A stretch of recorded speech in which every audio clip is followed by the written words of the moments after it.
Sharon Stone. She redefined Hollywood power and sexuality in the 1990s. With films like Basic Instinct, she commanded millions and controlled the gaze of the world. But behind the iconic blonde facade, she was fighting battles that money couldn't solve. What catastrophic event derailed her life and career at its peak? What happened next shocked everyone, revealing the devastating fragility beneath the untouchable star. Born in 1958 in Meadville, Pennsylvania, Sharon was an intellectual powerhouse. Not a typical beauty queen. She was accepted into college at just 15, a prodigy with a high IQ. But the lure of a larger stage pulled her away.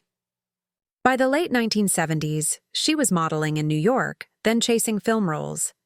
She endured years of bit parts and typecasting, forced to rely on her looks when she yearned to use her mind. This grinding struggle for legitimacy foreshadowed a career where she would constantly fight to be taken seriously. The breakthrough came in 1992 with Paul Verhoeven's Basic Instinct.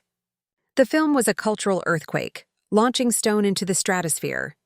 She was immediately one of the highest-paid actresses in Hollywood, a fierce, demanding presence who had finally found her power. She followed it up with the critical masterpiece, Martin Scorsese's Casino, 1995, earning an Oscar nomination. She had achieved the impossible, critical respect and commercial success. But the industry's response to powerful women is often brutal. The roles dried up. She fought back, taking control as a producer.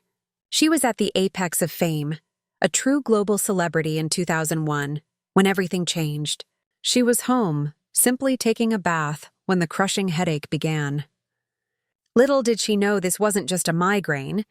It was the prelude to a catastrophic health crisis that would silently steal her momentum and nearly claim her life.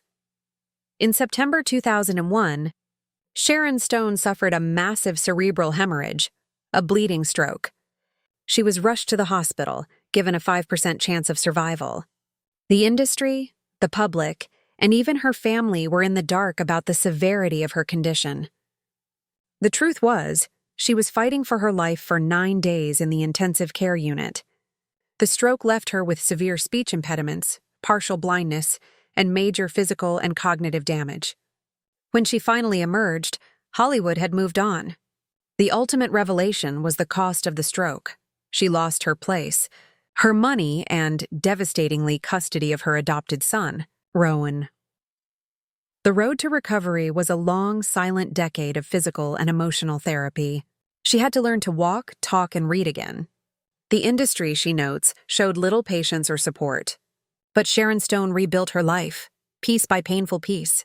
She used her intelligence and tenacity, eventually returning to acting and, more importantly, dedicating herself to advocacy.